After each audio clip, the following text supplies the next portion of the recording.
Hey everybody, it's Justin, your guide into the Forgotten Runiverse. Today I want to talk about crafting in the Forgotten Runiverse with regards to the in-game economy, building the weapons, armor, ability of crystals, the household decorations that you want to build, and we'll just kind of go over a brief overview of what you need to know in order to get started. So, when the game starts, obviously. So, we'll start off with the animation here. We can kind of see very pixel arty, very Forgotten Runiverse, very nice to look at, in my particular opinion, of the forge animation when you're crafting an item. And you're going to be greeted with this every time you decide to craft an item. So if we keep scrolling down, we can see everything you craft will require materials that you can obtain through exploring, questing, gathering, and battling, right? So again, where can you get materials? You can collect common materials from gathering stations on player-owned plots. So it's going to be player-owned plots are going to be able to get common materials, but more rare materials can only be found in the wild. And you're going to need to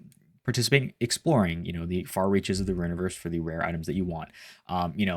You're going to need to complete quests. You're going to need to gather these items. You're going to need to battle and pick up the drops for these rare materials. And we can kind of see this inventory UI of the particular resources inside of the Forgotten Runiverse. We can kind of see iron, oak, smoke quartz. We can kind of see, what it is, whether it's rarity as well as a description. Obviously, this thing is in work in progress.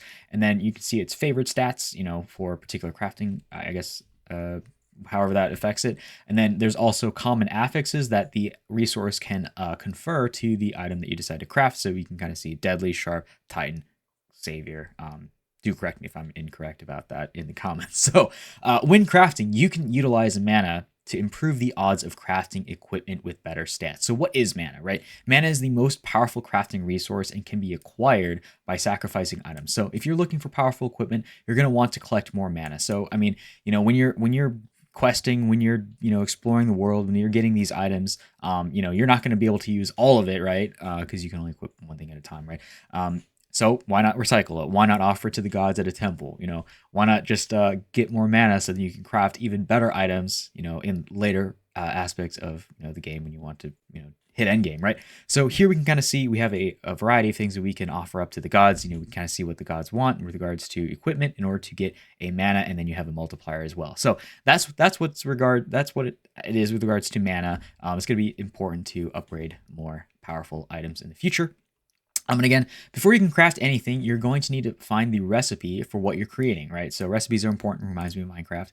And then recipes can be found throughout regular gameplay and can be freely traded between players. So it's going to be important to go find these, or you can just, I guess, buy them if you decide to, right? So to use recipes, you're going to need to inscribe them into recipe books found in certain buildings. We'll go over what those buildings are in a moment, but here we can see your recipe book as well as like, what forge they're, I guess, where they're found, what the affixes they have, what materials are necessary for, to get them, and I guess craft them.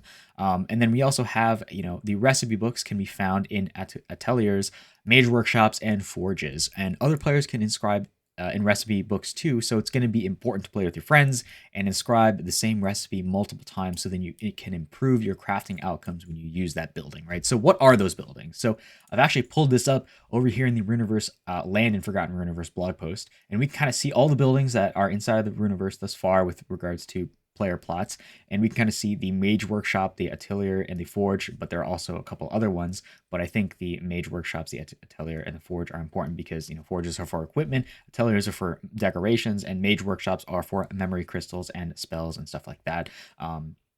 But obviously you can find more about that in that blog post. But it's going to be important to collaborate with your friends to build the ultimate forge, so that you can craft the ultimate weapons and end game type stuff. So also, you can also inscribe recipes in NPC crafted buildings, but only buildings on player-owned land plots can be upgraded to craft more valuable items. So it's going to be really important. There's an incentive to play with your friends. There's going to be an incentive.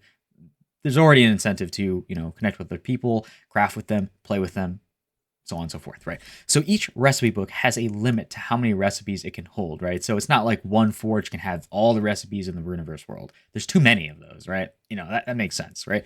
If you hit the limit, you'll want to explore for additional options. So what that means is, like, you're probably going to want to find someone else with a forge. You're going to want to collaborate with them and say, hey, you have this forge, you can build these types of items. I can build my kind of items. Can we cooperate and, build things together. So I mean, that's definitely going to be interesting to see how the player economy builds out, how people, collaborate and cooperate and, craft things together. But essentially here, when you're actually forging things at, your building, we can kind of see what you're crafting, what tier it is, what it looks like. You can also see its description, and you can also see the affixes conferred by the resources that you decide to use when you craft the item. So that's definitely going to be interesting. Here we can kind of see deadly, sharp, strong, savior, and you can kind of see the number of how strong it is. But again, all the details are to be revealed in the future. So again, when you craft items, it will be stamped with your name. So again, if you're cooperating with people, if you're playing with your friends, if you're building the best possible thing that you can, your forge is probably going to be really good. So people are going to know you for building those particular things and crafting really good items. And then if you decide to sell them on market and trade with other players, people are going to look at the item, when they're defeating an enemy and be like, oh man, I should probably go over there and try to see what's going on. I guess you'll be known for the thing that you decide to build.